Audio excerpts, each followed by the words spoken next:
Versus y হয় তখন a এত দেওয়া আছে, b এত, c এত, d এত। এই চারটা অপশনের মধ্যে কোনটা অপশন সঠিক? তাহলে কি করা যাবে? প্রথমে এটা লেখো x ভার্সাস y, বা x এবং এই ভার্সাস চিহ্নটাকে তোলার জন্য কি করব? ইকুয়াল টু আর কি লিখব? k, তারপরে y। k টা এখানে কি হয়ে গেল? যে অশূন্য ভেদ ধ্রুবক, k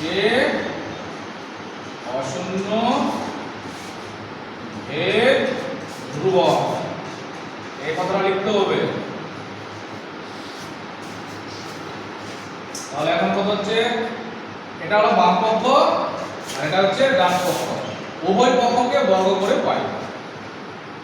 উভয় পক্ষকে বর্গ করে পাই, বর্গ করে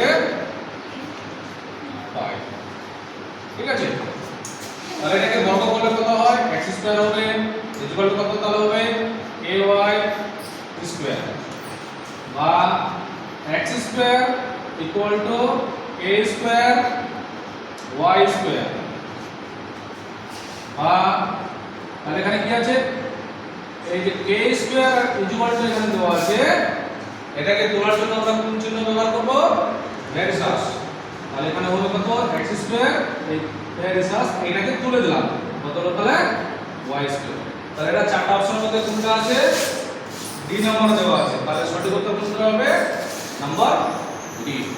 ওকে, বোঝা গেল সবাই? ডি। x ভার্সাস y এবং y ইকুয়াল টু 8, যখন x ইকুয়াল টু 2